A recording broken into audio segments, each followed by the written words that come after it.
بسم اللہ الرحمن الرحیم. پہلے آپ یہ ویڈیو دیکھ لیجئے.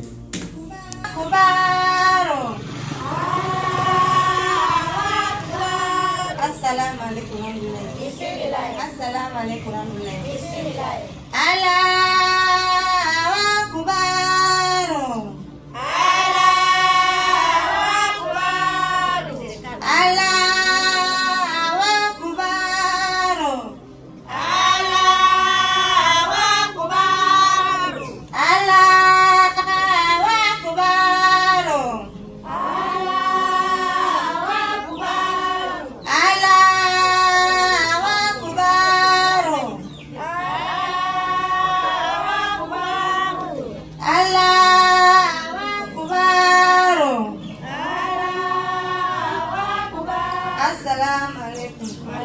السلام علیکم السلام علیکم. کیسے ہیں آپ لوگ؟ امید ہے کہ آپ سب خیر وافظ ہوں گے. تو میرے بھائیو، آپ نے ویڈیو دیکھی. یہ ہے مطلب بابوں کا دن، جہاں پہ لوگ اپنی طرف سے بدعتیں اور طرح طرح کا نماز کا طریقہ اس طریقے کا خود گھڑتے ہیں اور اس کو عبادت میں لگا دیتے ہیں. اور ایک ہے کتابوں کا دن، اور وہ بابوں کا دن اور کتابوں کے دن میں فرق آج سمجھائیں گے انجینئر محمد مرزا صاحب. آپ ویڈیو کمپلیٹ تک ضرور دیکھیے تاکہ آپ کو پوری بات سمجھ میں آئے. بنا کسی تاخیر کے اللہ کا نام لے کے شروع کرتے ہیں. حنفی، شافعی، مالکی، حنبلی. ویسے کہتے ہیں چاروں امام حق پر ہیں. نماز ایک دوسرے کے پیچھے نہیں پڑھتے تھے، پیرلل میں جماعتیں ہوتی تھی. 4 مصلے ڈالنے پڑ گئے جھگڑا ختم کرنے کے لیے. یار یہ بھی کر سکتے تھے کہ ایک مصلہ رکھتے، فجر کی نماز حنفی پڑھاتے، ظہر کی شافعی پڑھا لیتے، عصر کی حنبلی پڑھا لیتے، مغرب کی مالکی پڑھا لیتے. یوں چلتا رہتا کام، لیکن انہوں نے ایسا نہیں کیا. کیوں؟ ایک دوسرے کے پیچھے نماز کے قائل نہیں تھے نا. یہ جھوٹ بولتے ہیں کہ چاروں اہل سنت کے ائمہ ہیں. اور یہ یاد رکھیے گا، ہم اماموں کو کچھ نہیں کہہ رہے. جس طرح کرسچنز نے جیزس کرائسٹ کے نام کے اوپر شرک کھڑا کیا، جیزس کرائسٹ وجیہن فی الدنیا والآخرہ ومن المقربین ہے. اسی طریقے سے امام ابو حنیفہ المتوفا 150 ہجری، امام مالک المتوفا 179 ہجری، امام شافعی المتوفا 204 ہجری، امام احمد بن حنبل المتوفا 241 ہجری. انہوں نے کہیں نہیں فرمایا کہ ہمارے ناموں کے اوپر مصلے ڈالو اور فرقے کھڑے کر دو. ورنہ سلطنت عباسیہ نے تو حنفیت قبول کر لی تھی نا. قاضی ابو یوسف نے وہ عہدہ قبول کر کے تلوار کے زور کے اوپر حنفیت پھیلا دی تھی نا. اس وقت تو 4 مصلے نہیں ڈالے گئے، حنفیوں کے پاس ہی مصلہ تھا. انہوں نے یہ کام نہیں کیا، باقیوں کو ڈنڈے کے زور پہ کہا کہ اسی کے پیچھے نماز پڑھو. سلطنت عثمانیہ جب آئی تو انہوں نے کہا کہ یار اب اختلاف ختم کرو، اتنے عرصے سے یہ کتوں کی طرح لڑ رہے ہیں آپس میں. ہاں، کتوں کی طرح، کیونکہ علماء سو کو کتا کہا گیا ہے قرآن میں، تو یہ ایک دوسرے کو علماء سو ہی سمجھتے ہیں. تو ان کا جھگڑا ختم کرو، چاروں کو اپنی اپنی ہڈی ڈال دو. ہاں لو سامو، تاکہ یہ آپس میں نہ لڑے. پاکستان بننے سے پہلے حج عمرے کی جتنی کتابیں ہیں نا، ایون بہار شریعت آج تک پرنٹ ہو رہی ہے. یہ اعلیٰ حضرت کے خلیفہ مفتی امجد علی نے لکھی تھی. انہوں نے بھی حج والے چیپٹر میں 4 مصلوں کا نقشہ شو کیا ہوا ہے اور بتایا کہ جب آپ نماز پڑھنے جائیں تو حنفی امام کے پیچھے نماز پڑھنی ہے. اے مصلے ویکھ لو. لو سامو، ہمارے پاس کلر تصویریں بھی ہیں اس زمانے کی، 1925 کی. مصلے تو انہوں نے اٹھا لیے تھے 1925 میں، لیکن ان کی جو بلڈنگز تھی نا وہ 1955 میں توسیع کے نام پہ انہوں نے توڑی ہیں. پہلے بلڈنگ نہیں توڑی تھی، ان کو انہوں نے ہڈی دے کے رکھی کہ ہو سکتا ہے کہ مصلے واپس ہی آ جائے. فوراً توڑ دیتے تو ایک مصیبت کھڑی ہو جاتی. جس طرح انہوں نے باقی مزار تو فوراً گرا دیے، لیکن گنبد خضرا نہیں ہٹایا، اس لیے کہ اس وقت اس طرح کا کوئی ریئیکشن سامنے آ سکتا تھا. گنبد خضرا بھی 7ویں صدی ہجری میں رکھا ہے. ایوبی ڈائنسٹی کا جو بادشاہ تھا، مملوک سلطنت کا، الملک المنصور قلاوون، اس نے رکھا ہے. اس سے پہلے 650 سال تک گنبد خضرا نہیں تھا، حالانکہ ٹیکنالوجی قبل از مسیح تھی. آیا صوفیہ نبی علیہ السلام کی پیدائش سے 40 سال پہلے کا بنا ہوا ہے. گنبد خضرا جیسے 1 درجن گنبد اس میں سے نکلتے ہیں. حضرت عمر کے دور میں رومن امپائر اربوں ڈالر جزیہ دیتی تھی. حضرت عمر سونے کا گنبد رکھ سکتے تھے رسول اللہ کی قبر مبارک پہ، نہیں رکھا. حجرہ عائشہ اس طرح ہی رہا. اس کے بعد اموی خلیفہ عبد الملک بن مروان کے دور میں، نبی الاسلام کی وفات کے آلموسٹ آپ سمجھ لیں